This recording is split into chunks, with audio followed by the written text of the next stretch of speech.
We're still in the book of Numbers, and we're in chapter 17. There's been a lot of complaints against Moses and Aaron as to why are you guys so special? You know, everybody's special. We're all the same. You know, you're not any more distinct than anyone else. And God is making his own distinctions as his glory shows up at the tent of meeting and plague breaks out in the last chapter. Well, in chapter 17, verse 1 says, "The Lord spoke to Moses, saying, Speak to the sons of Israel and get from them a rod for each father's household, 12 rods." So each tribe has this rod.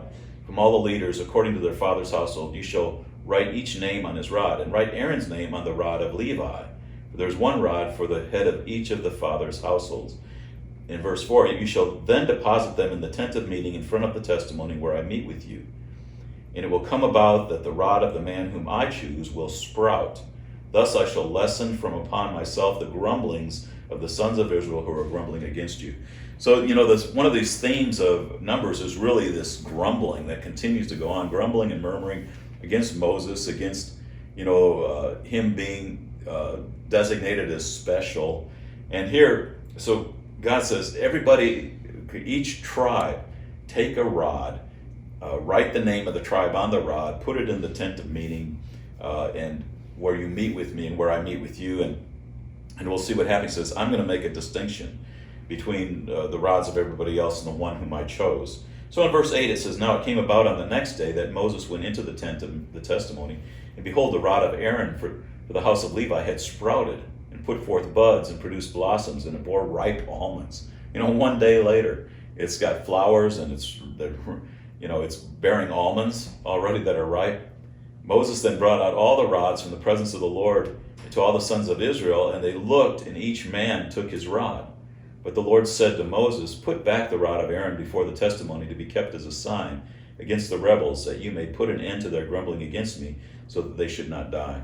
So God's trying to go an ongoing testimony that he has chosen now a line of priesthood, and it's Aaron's line, and he's done that by showing this rod that he puts in there one day, and the next day it's already blossomed and producing ripe almonds. And he says, put that back in with the testimony.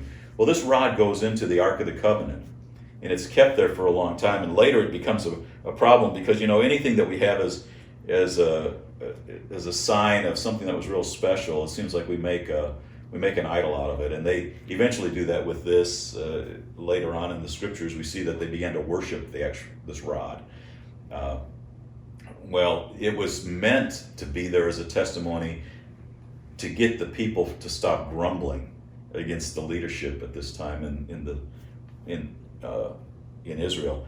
And it's really, a picture, once again, our ultimate authority, of course, in this day is not Moses or Aaron. It's not a man that's walking among us, but it's Christ and the authority of the scriptures and what he's given us. And these very testimonies that we're reading are things that we should give heed to and understand that this is the authority that we rest upon.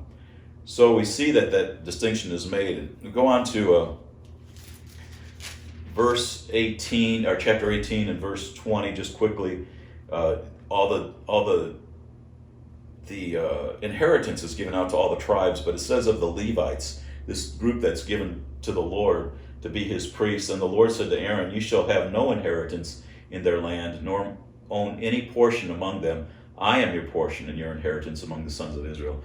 And I think that gives us a good picture of who we're really serving when we get to the New Testament, as we become a royal nation, a holy priesthood, in the fulfillment of all of the pictures that are here in the Old Testament, in the New Testament. We become that royal priesthood, that holy nation.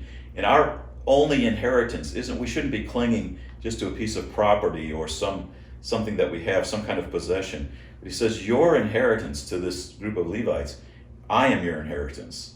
I'm the one you have. And it's really a picture, the fulfillment of this in the New Testament is the Lord is to be our fulfillment. He is to be all that we, our total inheritance, so that whatever he would say, we would do.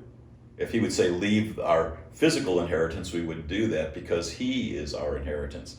So it's a good lesson to be learned that is given to us here in the book of Numbers. In chapter 20, couple of very significant things, several very significant things happen, is that Miriam dies and Aaron dies in the chapter 20.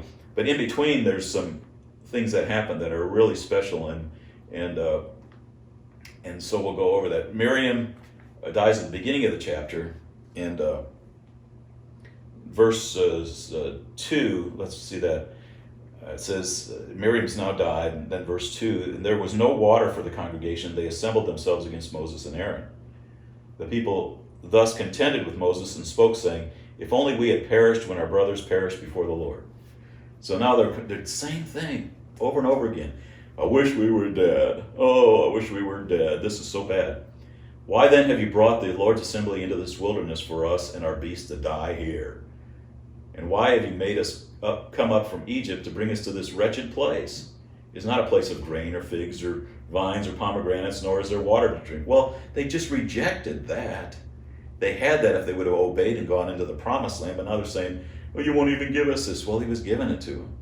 Just there was some adversity. There was a place of faith that was involved. There was a place of trusting his word that was involved, that they didn't follow that. And now they want to do it their way and have everything that was that God promised.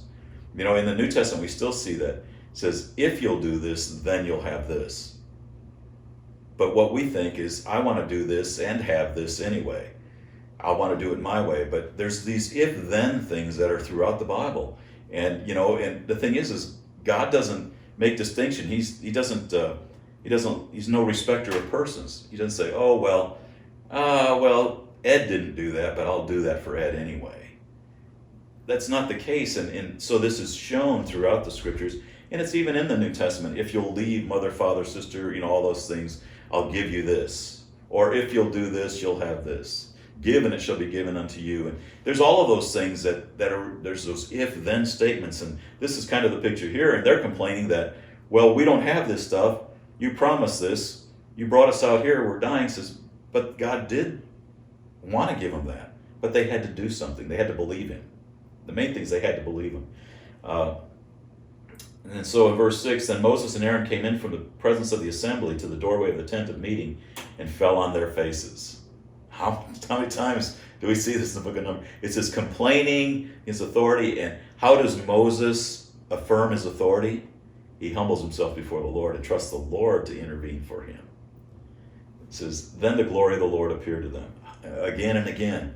That same kind of thing. When Moses shows his humility, that it's really not his authority, it's God's authority, and God has just pointed him for this position in this time. When he recognizes that, then God always affirms that. The next thing that happens is, you know, they're complaining about water. And in verse 8, take the rod, and you and your brother Aaron, assemble the congregation, speak to the rock before their eyes, and it may yield its water. You shall thus bring forth water for them of the rock, and let the congregation and their beasts drink. And it goes on, it says, Moses was supposed to speak to this rock and it would bring forth water. Verse 11, then Moses lifted up his hand and struck the rock twice with his rod. And water came forth abundantly, and the congregation and their beasts drank. But the Lord said to Moses and Aaron, because you have not believed me, to treat me as holy in the sight of the sons of Israel. And how was that? They didn't do what he said. They took it on themselves to take their own action. And Moses was probably a little bit ticked at this point. I mean, he keeps having this contention with all the people, and so instead of just speaking to the rock, he had this rod in his hand. He struck the rock twice. It says, you've not treated me as holy in the sight of the sons of Israel, therefore you shall not bring this assembly into the land which I have given them. Those were the waters of Meribah, which Meribah means contention, because the sons of Israel contended with the Lord, and he proved himself holy among them. And so here Moses actually, in striking the rock, this now is going to be the very thing that disqualifies Moses from entering into the promised land himself. The only ones left with a promise from this generation as adults to enter into the promised land are Joshua and Caleb, the ones who have kept his word throughout. So even Moses, the leader, in disobeying the word of the Lord, has disqualified himself from a very special place.